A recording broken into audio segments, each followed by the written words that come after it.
আমি ওই ব্যক্তিকে জান্নাতের আঙ্গিনায় একটা ঘরের গ্যারান্টি দেই যে ব্যক্তি তর্ক করার সময় নিজে হক এটা জেনেও সে তর্ক থামিয়ে দেয়। অনেক সময় হয় না, অনেকে পায়ে পাড়া দিয়ে ঝগড়া করতে আসে, এরকম আছে না নাই? আপনি চুপচাপ দেখবেন একটা বাজে কমেন্টস করতেছে, আবার কমেন্টের নিচে কমেন্ট, আবার গালি, হ্যাঁ আছে না এরকম? বিষ্ণু বলেন নিজে হক এটা জানার পরেও আর যাতে তর্ক না বাড়ে, যে তর্ক থামিয়ে দেয় জান্নাতের আঙ্গিনায় তাকে আমি একটা ঘরের গ্যারান্টি দেই। وببيت في وسط الجنة لمن ترك الكذب وإن كان مازحا।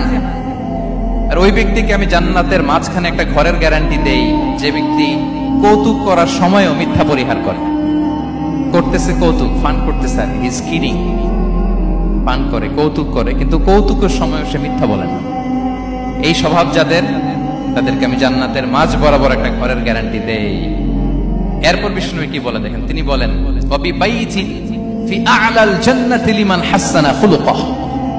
আর জান্নাতের একেবারে হাইস্ট পিক অফ প্যারাডাইস, জান্নাতের সর্বোচ্চ স্তরে আমি একটা ঘর বা একটা বাসভবনের গ্যারান্টি ওই ব্যক্তিকে দেই যে তার আচরণটা সুন্দর করেছে,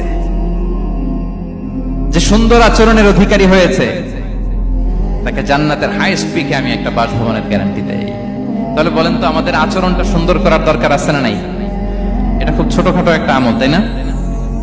কথা বলেন দক্ষিণ কোরিয়া প্রবাসী ভাইরা, আওয়াজ করে বলেন এটা কি ছোট আমল?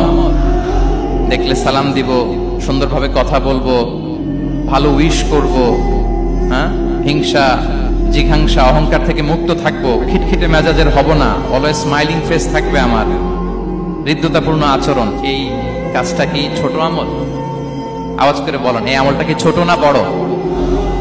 প্রিয় ভাইরা, বিষ্ণু ইসলাম সবার সাথে এরকম মাধুর্যতাপূর্ণ আচরণ করতেন, ছোট থেকে বড়, নারী থেকে পুরুষ, বন্ধু থেকে শত্রু, সবার সাথে সুন্দর আচরণ করতেন। এবং তার এই চমৎকার আচরণে মুগ্ধ হয়ে তার অনেক শত্রু মুহূর্তে তার বন্ধুতে পরিণত হয়েছে।